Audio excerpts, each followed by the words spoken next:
Vídeo diferente hoje, vamos dar voz aos nossos inscritos, literalmente. Vinheta. Nunca pensei em ser perfeito, mas vou correr pelo direito. Fala moçada, beleza? Bruno Formiga na área, convidando você a se inscrever no canal, tocar na notificação, deixar seu like, seu dislike, comentar o conteúdo, compartilhar o conteúdo, pegando o link e jogando nos seus grupinhos de WhatsApp. Demorou, mas vamos de Formiga Responde. Eu botei na comunidade tem um tempo atrás, foram quase 1000 perguntas, um recorde absoluto, e nós fizemos uma triagem. E hoje, para não ficar aquela frieza de apenas deixar as perguntinhas aqui, o que a gente vai fazer? Dar voz a essas perguntas, voz doces. De quem? Das minhas crias. Portanto, vamos às perguntas. Então, bora começar com as perguntas. Paulo Guilherme de Souza Vieira mandou: você acha que podem aparecer novas forças do futebol? Novas forças sempre vão aparecer. Um dia, a Espanha não teve o status que tem hoje. Um dia, não tinha a Bélgica nessa briga. Lá atrás, você já teve forças como a Hungria, como a Áustria, como a Suécia, inclusive chegando em fases finais e bem agudas de Copa do Mundo. Então, o futebol é cíclico e novas escolas ou novos modelos sempre aparecem. Não sei se Polônia e Estados Unidos, mas que vai ter gente entrando nesse bolo aí, isso eu não tenho dúvida nenhuma. Luiz de Jesus. Bruno Formiga, qual é a final dos sonhos no futebol? Barcelona e Real Madrid na Champions League ou Brasil e Argentina na Copa do Mundo? É assim que se lê, cara, olhando pra cá. Nunca viu no YouTube, não? Luiz, é o seguinte, isso é muito difícil, cara. A final Brasil e Argentina, eu acho que é uma final fantástica. Mas, quando a gente tá falando de uma final Real Madrid e Barcelona, e a gente tá pegando especificamente finais que quase aconteceram, você tinha ali um momento de Real Madrid e Barcelona extremamente rivais, um momento muito tenso e uma rivalidade particular entre Messi e Cristiano Ronaldo. Então, acho que essa final, se tivesse acontecido, teria sido a grande final. Só que assim, Messi e Cristiano passam, né? A rivalidade Real e Barcelona, ela transita. Numa Copa do Mundo, que é uma parada muito rara, não é todo ano que acontece, é muito difícil de se repetir. Uma final Brasil e Argentina, eu acho que era uma final dos sonhos do futebol, porque a gente tá falando de duas escolas muito produtoras de talento, que nunca se enfrentaram numa decisão de Copa do Mundo, nesse tamanho, com esse palco. E aí você tem muita história do futebol reunida ali, né? Acho que a final dos sonhos seria Brasil e Argentina. Isso quase aconteceu, olha só, no Maracanã em 2014, né? Lembremos, de um lado da semifinal tinha Holanda e Argentina, do outro lado Brasil e Alemanha. Mas aí a Argentina foi para a final e o Brasil, a gente sabe o que aconteceu, né? Nego Ney falou: se pudesse voltar no tempo e assistir no estádio qualquer partida, qual partida seria? Olha, se eu pudesse voltar no tempo para ver qualquer jogo que já aconteceu, seria Argentina e Inglaterra na Copa de 86. Acho que aquele jogo tem muita história reunida, tem dois momentos emblemáticos na história das Copas. Um gol de mão, que aqui não é nenhuma exaltação de um lance ilegal, mas é um lance histórico, e o gol mais bonito da história do futebol, na minha visão, né? Um gol absurdo, fantástico, do Maradona driblando meio mundo, meio time da Inglaterra. Portanto, esse era o jogo que eu gostaria de assistir em loco. Gabriel Coelho mandou: Formiga, quais são os 5 melhores dribladores que você já viu? Vamos lá. Denner, com certeza. Muita velocidade, muita mudança de direção. Sem dúvida, Denner tá no meio. Messi, com certeza tá no meio. Um drible muito objetivo, extremamente eficiente. Ronaldinho Gaúcho, com certeza também um cara com muito recurso. Neymar, porque, enfim, o repertório é quase que infinito. E Maradona são os 5 grandes dribladores que eu vi. Por muito pouco aqui não entrou Ronaldo Fenômeno, mas aí ia tirar quem, né? Calma. Corta. Gabriel Henrique, o que tu vê que mudou no futebol e quais fundamentos foram implementados?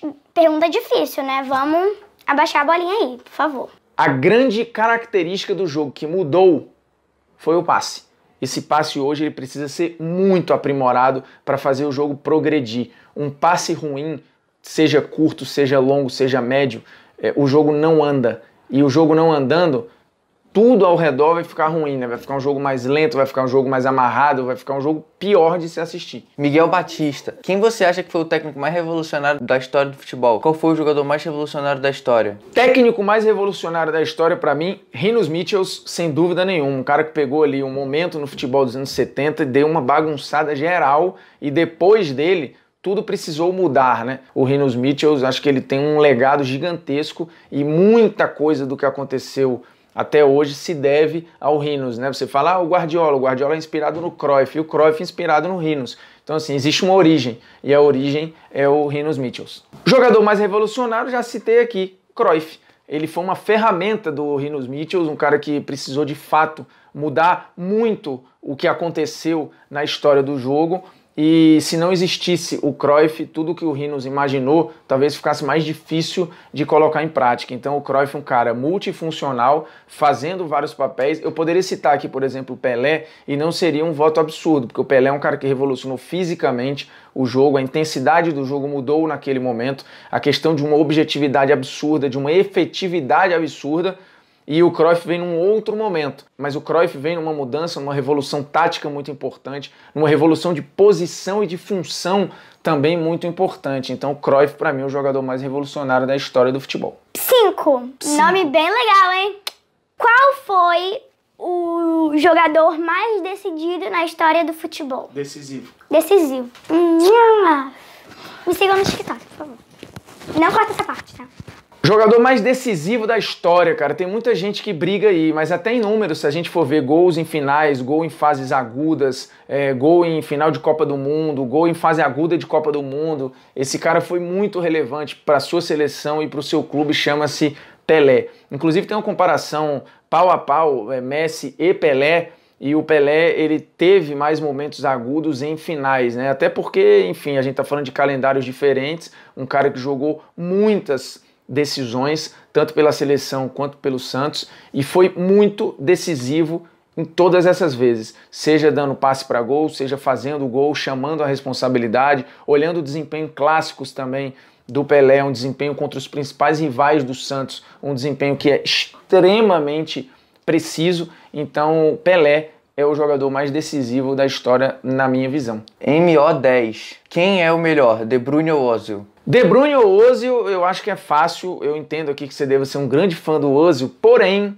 eu vou ficar com o De Bruyne, um cara que tem bem menos jogos, mas tem mais gols e está chegando na quantidade de assistências. Então, assim, a grande característica do Ozil é algo que o De Bruyne entrega temporada após temporada, mas com muito mais regularidade, né? O De Bruyne muito mais regular, o Ozil tem aquela história de, em alguns momentos, de desligar de jogos. O De Bruyne é bem mais garantido em entregar aquilo que você espera, um cara que também faz um papel defensivo melhor do que o Ozil, um cara que tem um pouco mais de sede, de fome de pisar na área para decidir jogos. Então o De Bruyne nessa leva a melhor em cima de Mesut Özil. Yuri Batista. Formiga, você acha que o critério da eleição da Bola de Ouro deveria mudar para não acontecer bizarrices como o Modric em 2018? PS, minha opinião seria somar todos os Men of the Match e colocar pesos na competição. Seria semelhante à Estrela de Ouro.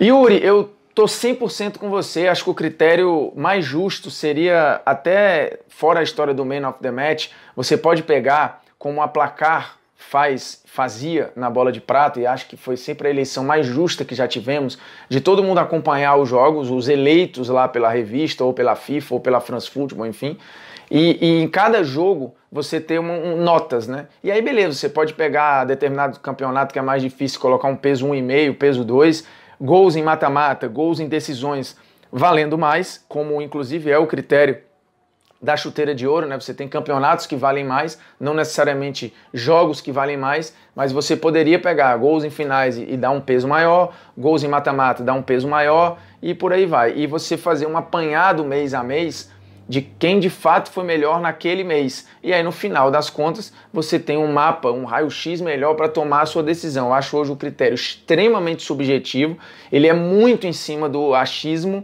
e do gosto pessoal, e no final das contas você tem poucos dados, você tem pouco grau de comparação ali, né? Vai muito título e muita grife. E no final das contas a avaliação fria que deveria prevalecer acaba ficando por terra. Então acho que dá para melhorar esse prêmio, mas eu entendo que é muito difícil. Assim, é uma logística que exige muita coisa, né? Então, complicado. Carlos Alberto Ventura. Formiga, você já se emocionou ao vivo com algum jogo que estava fazendo? Eva, que legal. Carlos, já me emocionei fazendo alguns jogos, cara, assim, os primeiros jogos de Champions que eu fiz, eu lembro bem, assim, do olho enchendo de lágrima, ouvindo um hino e tal, e 2 jogos nos estádios que foram muito marcantes, porque você sentia muita vibração do peso, o quanto aquilo era importante para aquelas torcidas.